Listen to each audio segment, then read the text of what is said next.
ಮೊದಲಿಗೆ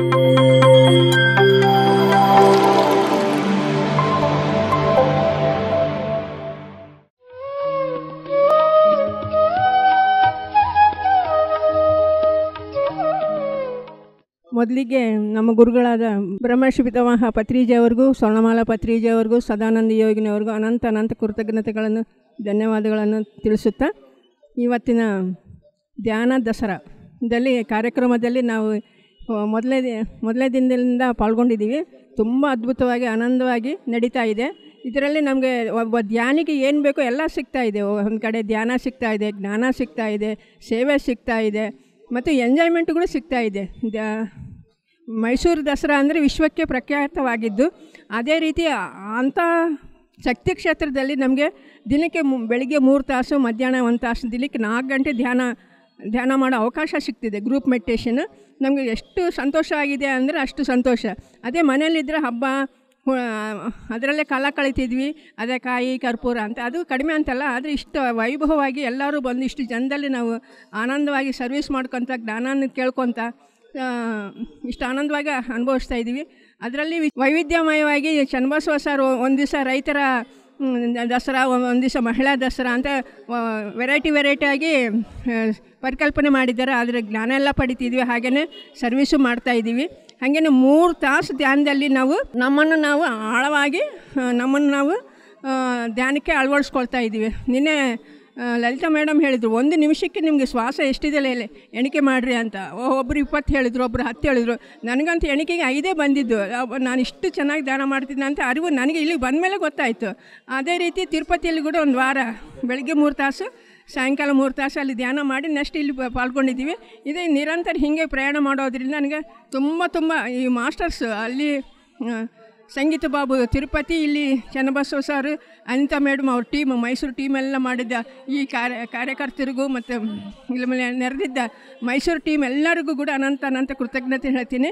ಮುಖ್ಯವಾಗಿ ನಮ್ಮ ಗುರುಗಳಿಗೆ ಧನ್ಯವಾದ ಹೇಳ್ತಾ ಇದ್ದೀನಿ. ನಮ್ಮೂರಿಂದ 15 ಜನ ಮಾಸ್ಟರ್ಸ್ ಬಂದಿದ್ದಾರೆ. ಅವರೆಲ್ಲ ನಿರಂತರ ನಮ್ಮೂರಲ್ಲಿ ಎಲ್ಲ ಕಾರ್ಯಕ್ರಮಗಳಲ್ಲಿ ಚಟುವಟಿಕೆ ಪಾಲ್ಗೊಳ್ತಾ ಇದ್ದಾರೆ. ಅವರ ಪರಿಚಯ ಕೂಡ ಮಾಡ್ಕೊಳ್ತಾರೆ. ಧನ್ಯವಾದ. Thank you. ಎಲ್ಲ ದಾನಿಗಳಿಗೆ ನನ್ನ ನಮಸ್ಕಾರ. ನಾನು ಶ್ರೀರಂಪಾಲಿಂದ ಬಂದೀನಿ. ನನ್ನ ಹೆಸರು ಸರೋಜಾ ಅಂತ. ನಾವು ಇವಾಗ ಧ್ಯಾನಕ್ಕೆ ಮೊಣಕಾಲು ನೋವು ಜಾಸ್ತಿ, ಕಾಲು ನೋವಿತ್ತು. ಆ ಕಾಲು ನೋವುಕ್ಕೋಸ್ಕರಾಗಿ ಧ್ಯಾನಕ್ಕೆ ಬಂದು ಇವಾಗ 8 ವರ್ಷ ನಾವು ಧ್ಯಾನದಲ್ಲಿ ಪಡ್ಕೊಂಡಿರುವ ಅದ್ಭುತವಾದ ಸ್ವೀಕಾರ ಅಂದ್ರೆ ಸ್ವಲ್ಪ ಎಲ್ಲ ಜಗ್ಗಿ ಕೊಂಡ್ಕೊಂಡಿವಿ. ಆಮೇಲೆ ನಾವು ಈಗ 6 ವರ್ಷದ ತೆಳಗ ಚನ್ನಬಸಪ್ಪ ಸರ್ ಅಂತ ಮೈಸೂರಾಗ ಅವ್ರ ಮನೆ ಕಟ್ಟ್ಯಾರ. ಮನೆ ಓಪ್ನಿಂಗು ರ್ಯಾಲಿ ಇಟ್ಟಿದ್ರು. ಆ ರ್ಯಾಲಿಗೆ ನಮಗೆ ಕರೆ ಕಳಿಸಿದ್ರು, ನಾವು ಬಂದಿದ್ವಿ. ಇಡೀ ಅರ್ಧ ಮೈಸೂರು ರ್ಯಾಲಿ ಮಾಡಿ ಹೋದ್ವಿ. ಅವಾಗ ಅದ್ಭುತವಾಗಿ ನಡೆಸಿಕೊಟ್ರು ಸಾರು. ಇವಾಗ ಮತ್ತೆ ಈ ಮಾರ್ನಮ್ಮ ಹಬ್ಬಕ್ಕೆ, ದಸರಾಕ್ಕೆ ಮತ್ತೆ ಅವರು ಕ್ಲಾಸ್ಗಳು ಇಟ್ಟಾರ ಧ್ಯಾನದ್ದು. ಆ ಕ್ಲಾಸ್ಗಳಿಗೆ ಬಂದಿವಿ. ನಾವು 25ಕ್ಕೆ ಬಂದೀವಿ. ಇವಾಗ ಇವತ್ತು ಊರಿಗೆ ಹೋಗ್ತೀವಿ. 4 ದಿನ ಅದ್ಭುತವಾದ ಧ್ಯಾನ ಮಾಡಿದ್ವಿ, ಅದ್ಭುತವಾದ ಊಟ ಮಾಡಿದ್ವಿ, ಅದ್ಭುತವಾದ ಸ್ವೀಕಾರ ಮಾಡ್ಕೊಂಡ್ವಿ. ಅವರು ಗಂಡ ಹೆಂಡ್ತಿ ಅವರು ಮಾಡೋದು ನೋಡಿದರೆ ನಮ್ಮ ಗುರೂಜಿನೇ ನೆನ್ಪು ಬರ್ತಾನೆ. ಆ ಥರ ಒಂದು ಅವ್ರ ತಲ್ಲಿ ಆಸಕ್ತಿ ಐತಂತ ನಾವು ಅಂದ್ಕೊಂಡಿವಿ. ಅವ್ರ ಜೀವನ ಹಿಂಗೇ ಇರಲಿ. ಭಾಳ ಅದ್ಭುತವಾಗಿ ನಡೆಸಿಕೊಡ್ತಿದ್ದಾರೆ ಧ್ಯಾನದ ಬಗ್ಗೆಕ್ಕೆ. ಆಮೇಲೆ ಧ್ಯಾನದಾಗ ಜಗ್ಗಿ ಅನುಭವ ಆಗ್ಯಾವ ನಮಗೆ. ಆ ಗುರೂಜಿ ಕೂಡ ನಮಗೆ ಅವ್ರ ಪಕ್ಕಕ್ಕೆ ನಿಂತ್ಕೊಂಡೆ ನಾನು 1 ಗಂಟೆ ಮಿರ್ಚಿ ಹಾಕೀನಿ ಒಂದ್ಸರಿ ನಮ್ಮೂರಲ್ಲಿ. ಅವರು ನಮಗೆ ಗಂಡ ಹೆಂಡ್ತಿ ಕೂಡ ಹೆಗ್ಲ ಮೇಲೆ ಕೈ ಹಾಕಿ ಫೋಟೋ ತೆಗ್ಸ್ಕೊಂಡಾರ. ಆ ಭಗವಂತ ಅದೆಲ್ಲ ಮಾಡಿದ್ದು ನೆನೆಸ್ಕೊಂಡ್ರೆ ನಂದು ಯಾವ ಜನ್ಮದ ಪುಣ್ಯನ ಗೊತ್ತಿಲ್ಲ. ಈ ಥರ ಅದ್ಭುತವಾಗಿ ಈ ಜೀವನದಾಗ ಇದೆಲ್ಲ ಸುಖ ಪಡ್ತೀರಂತ ನಾನು ಅಂದ್ಕೊಂಡೇ ಇದ್ದಿಲ್ಲ. ಈ ಧ್ಯಾನಕ್ಕೆ ಬಂದು ಅಷ್ಟಿಷ್ಟಲ್ಲ ಹೇಳ್ಬೇಕಂಬೋದು ಜಗ್ಗಿ ಐತಿ. ನಮ್ಮಗ ಒಬ್ಬ ಮಗಳೇ ಇದ್ಲು. ಆ ಮಗಳು ಮದುವೆ ಮಾಡಿದ್ವಿ. ಆ ಮದುವೆ ಮಾಡೋಕ್ಕಿಂತ ಮುಂಚೆನೇ ಇವಾಗ ಹೊರಗಳು ನೋಡ್ತಿದ್ವಿ.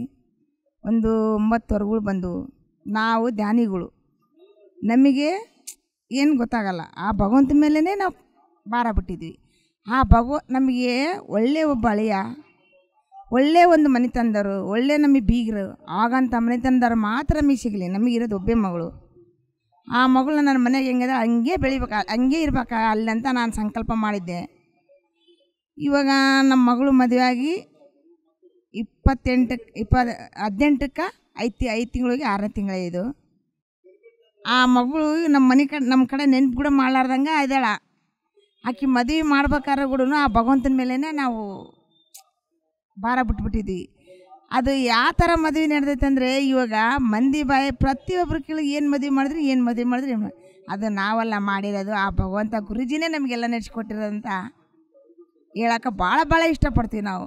ಅದು ಮದುವೆ ಆದಮೇಲೆ ನಾವು ಎಷ್ಟು ಖುಷಿ ಪಟ್ಟಿವಿ ಅದು ನಮಗೆ ಗೊತ್ತಿಲ್ಲ. ನಮಗೆ ಊಟ ಕೂಡ ಹೋಗಿಲ್ಲ. ಆ ಖುಷಿ ಆ ಭಗವಂತನ ಖುಷಿನೇ ನಮ್ಮ ಹೊಟ್ಟೆ ತುಂಬಿದೆ ಅಂತ ನಾನು ಅನ್ಕೊಂತೀನಿ. ಇಷ್ಟೇಳಿ ನಾನು ಮುಗಿಸ್ತೀನಿ.